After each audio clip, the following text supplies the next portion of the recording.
नमस्कार. BMS third year शल्यतंत्र ह्याच्या paper 1मधील आज आपण प्रनष्ट शल्यविज्ञान व शल्यनिर्हरण उपाय या टॉपिकच्या नोट्स बघणार आहे. मागील टॉपिकमध्ये आपण शल्यतंत्राच्या पेपर 1चे इतर नोट्स बघितलेले आहेत मागील व्हिडिओमध्ये. जर ते तुम्ही बघितले नसतील तर त्या चॅनलवर अपलोडेड आहेत, तिथे जाऊन तुम्ही ते बघू शकता. आपण शल्यतंत्र नावाची वेगळी एक प्लेलिस्टसुद्धा बनवलेली आहे, जेणेकरून तुम्हाला व्हिडिओ शोधायला जास्त कष्ट पडणार नाहीत. सोप्या पद्धतीने तुम्ही ते शोधू शकता.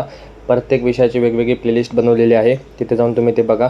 तसंच जर तुम्ही व्हॉट्सअप ग्रुप किंवा टेलिग्राम चॅनल जर जॉईन केलं नसेल तर त्या दोन्हीची लिंक ह्या व्हिडिओच्या डिस्क्रिप्शनमध्ये खाली दिलेली आहे, तिथे जाऊन तुम्ही ते जॉईन करा. तर आज या व्हिडिओमध्ये आपण जो टॉपिक बघणार आहे प्रनष्ट शल्यविज्ञान आणि शल्यनिर्हरणाचे उपाय. तर आपण आपल्या प्रत्येक नोट्समध्ये आपण NCSMच्या सिलेबस कॉपीनुसार सर्व पॉईंट्स कवर करत असतो. Must to know, desire to know, जे नाईस टू नो, जे तुम्हाला एक्झामच्या दृष्टीने खूप महत्त्वाचे पॉईंट असतील किंवा जे गरजेचे असतील ते सर्व आपण पॉईंट्स कवर करण्याचा प्रयत्न करत असतो. तर हा जो टॉपिक आहे आज आपण बघणार आहे तो तुम्हाला MCQ व SAQ या दृष्टीने महत्त्वाचा आहे. LAQ शक्यतो यावर विचारत नाहीत, पण MCQ आणि SAQच्या दृष्टीने हा टॉपिक व्यवस्थित स्टडी करा. त्यामध्ये ज्या गोष्टी मी सांगितलेल्या आहेत किंवा ज्या नोट्स दिलेल्या आहेत ते तुम्ही तुमच्या नोट्समध्ये लिहून घेणं गरजेचं आहे. तर आजच्या आपल्या व्हिडिओला सुरुवात करूयात. तर सुरुवातीला शल्यनिरुक्ती. शल चल आशुगमने धातू तयोराद्यश्च शल्यम इति रूपम. सुश्रुतमधला श्लोक आहे. शल आणि शल श्वल या दोन धातूंचा अर्थ शीघ्रगमन असा होतो. याचमुळे शल या धातूवरून शल्य शब्दाची निर्मिती झाली आहे. शल म्हणजे वेगवान, गमन म्हणजे कोणतीही वस्तू शरीरात अतिशय वेगवान गतीने प्रवेश झाल्यास त्यास शल्य असे म्हणतात. शल्याचे प्रकार. तद्विविधम शारीरम आगंतुकमच. सुश्रुत सूत्रस्थानमधला श्लोक आहे. शल्याचे मुख्यतः दोन प्रकार पडतात, शारीरिक शल्य आणि आगंतुक शल्य. तर हे होते शल्याची निरुक्ती आणि त्याचे प्रकार. त्यानंतर नेक्स्ट शल्यशास्त्र व्याख्या. सर्व शरीर बाधाक्रम शल्यम तदी उपदिशत्य इत्यत शल्यशास्त्रम. सुश्रुत सूत्रस्थान. संपूर्ण शरीरात ज्याने वेदना होतात त्याला शल्य असे म्हणतात व त्याचे वर्णन आयुर्वेद या शास्त्रात आले आहे, त्यामुळे त्यास शल्यशास्त्र असे म्हणतात, ज्याला आपण शल्यतंत्रसुद्धा म्हणतो. त्यानंतर आता जे आपण दोन प्रकार बघितले, शारीरिक शल्य आणि आगंतुक शल्य. तर शारीरिक शल्यमध्ये काय काय एक्झाम्पल्स येतात तर दंत, रोम, नख आदी, रस, रक्त, मांस, मेद, अस्थि, मज्जा, शुक्र. त्यानंतर अन्नमल, दुष्ट, वात, पित्त, कफ, दोष. हे सर्व शारीरिक शल्याचे एक्झाम्पल आहेत, म्हणजे जे शरीरामध्ये असतात.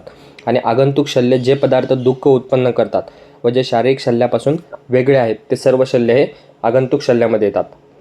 म्हणजे जर तुम्हाला सोप्या पद्धतीने लक्षात ठेवायच्या दृष्टीने जर ठेवायचं असेल तर मग तुम्ही असं लक्षात ठेवू शकता की शारीरिक म्हणजे जे आपल्या बॉडीमध्ये आहेत अशा गोष्टी, आणि जे आगंतुक म्हणजे बाहेर म्हणजे एक्सटर्नल. तर सोप्या पद्धतीने असं लक्षात ठेवू शकता, कम्पेअर करू शकता, त्यानुसार एक्झाम्पल तुम्हाला लगेच आठवतील.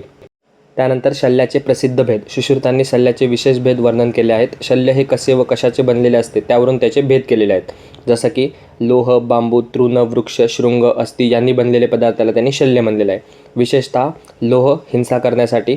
त्यानंतर व्रण असाध्य असतात, व्रण हे सूक्ष्ममुखी असतात आणि दुरून प्रयोग करता येतो, ते लोह विशेषतः वापरला जातो शल्य म्हणून. त्यानंतर बाण दोन प्रकारचे असतात, एक कर्णी म्हणजे कान असलेला आणि श्लक्षण म्हणजे कान नसलेला. त्यानंतर आकृतीनुसार पिंपळ, करवीर आदींच्या पानाप्रमाणे, एलादी यांच्या फळाप्रमाणे. त्यानंतर सिंह, वाघ, साप, मृग, पक्षी यांच्या तोंडाप्रमाणे असतात. असे शल्याचे विविध भेद सांगितलेले आहेत. त्यानंतर शल्यगती. सर्व शल्यानां तु महताम अनुनाम वा पंचविधो गती विशेष ऊर्ध्वम अधो आवार्चीन स्थित रुजुर इति. सुश्रुत सूत्रस्थानमधला श्लोक आहे. शल्यगती. शल्यगतीचे प्रकार किती सांगितले? सुश्रुतांनी 5 सांगितलेत. कोणते? ऊर्ध्वगती म्हणजेच खालून वर आलेला शल्य, अधोगती म्हणजे वरून खाली गेलेला शल्य, आवार्चीन म्हणजे मागून आलेला, तिर्यक गती म्हणजे पार्श्वभागाकडून आलेला बाण, आणि रुजुगती म्हणजे पुढून आलेला. तर कोणत्या 5 गती आहेत आणि त्यांचा अर्थ काय होतो ते तुम्हाला माहिती पाहिजे. कोणी सांगितलेत, किती सांगितलेत, हे तुम्हाला कॉम्पिटिटिव्ह एक्झाममध्ये उपयोगी पडेल. त्यानंतर अष्टांग हृदयानुसार 5 गती, ऊर्ध्व, अधो, वक्रगती, तिर्यक गती आणि रुजुगती. त्यानंतर अष्टांग संग्रहकारानुसार 3च गती आहेत. ऊर्ध्वगती म्हणजे डोके, अधोगती म्हणजे पाय आणि तिर्यक गती म्हणजे तिर्यक. त्यानंतर 2 वेगळ्या गती जसं की रुजुगती. शल्य हे सरळरित्या शरीरात घुसणे म्हणजे रुजुगती, आणि वक्रगती म्हणजे शल्य शरीरात घुसल्यानंतर ते अवयवांना लागून त्याची गती बदलून वक्र होते, त्याला वक्रगती म्हणतात. त्यानंतर नेक्स्ट आता आपल्याला माहिती आहे की शल्य असेल तर शल्य हे शरीरात प्रवेश करेल, मग शल्याच्या वेगात अडथळा येऊन वेगात क्षय होतो. हे शल्य त्वचा, मांस, सिरा, स्नायू, अस्थि आदी स्थानी अडकून राहते. शल्ययुक्त व्रण काय आहेत? सुश्रुतांनी शल्ययुक्त व्रण सांगताना या व्रण लक्षणांचे मुख्य 2 प्रकार सांगितलेले आहेत, सामान्य व्रण लक्षणं आणि विशेष व्रण लक्षणं. सामान्य व्रण लक्षणं म्हणजे काय तर क्षावता, पीडकांनी व्याप्त शोप, वेदनायुक्त रक्तस्राव, व्रणातून बुडबुडे येतात, व्रणभागी मांस कोमल असते, हे सर्व सामान्य व्रणाची लक्षणे आहेत. आणि विशेष लक्षणे काय आहेत तर शल्ययुक्त व्रणाची विशेष लक्षणे ही त्याच्या स्थानागत वर्णन केलेली आहेत. म्हणजे ज्या स्थानात शल्य घुसलेलं आहे किंवा तिथे आघात झालेला आहे त्यानुसार त्याची लक्षणं उत्पन्न होतात. जसं की त्वचेत असेल तर त्वकगत, मांसमध्ये असेल तर मांसगत लक्षणं, मांसपेशीगत लक्षणं, त्यानंतर शिरागत, स्नायुगत, स्त्रोतोगत, धमनीगत, अस्थिगत, अस्थिविवगत, संधिगत, कोष्ठगत, मर्मगत आणि अस्थिसंधिगत असे त्यांनी विशेष व्रणाची लक्षणं सांगितलेली आहेत. त्यानंतर शल्याची साध्यता. शुद्ध व स्वस्थ शरीर व्यक्ती यात अनुलोमन गतीने छोटे किंवा मोठे शल्य शरीरात प्रवेश केलेला असेल तर तो लवकर भरून येतं व्रण. आणि व्रण जर दोषप्रकोप, व्यायाम, अभिघात व अजीर्ण यांनी प्रचलित झाला असेल तर कष्टकर व्रण म्हणतो आणि तो भरून येण्यास थोडा उशीर लागतो. तर अशा प्रकारे त्याची साध्यता सांगितलेली आहे. त्यानंतर गुप्त शल्य ज्ञानार्थ सामान्य लक्षणं. आता छोटे छोटे प्रश्न तुम्हाला SAQला सुद्धा विचारू शकतात की व्रणाची लक्षणं, तर त्यासाठी लक्षणंसुद्धा तुम्हाला माहिती पाहिजेत. गुप्त शल्य ज्ञानार्थ सामान्य लक्षणं. हत्तीवर चढताना, घोड्याच्या पाठीवर बसताना, डोंगर वृक्षावर चढताना, अतिशय घाईने मार्गक्रमण करताना, मुष्टियुद्धात, त्यानंतर रस्त्यावरून चालताना, नदीत पोहताना, प्राणायाम व्यायाम करताना, जृंभा, उद्गार, काश, शवतुष्टिवन, वायू, मलमूत्र, शुक्र प्रवाहन करताना ज्या ठिकाणी वेदना होतील व शोथ निर्माण होईल त्या भागी शल्य आहे असे समजावे.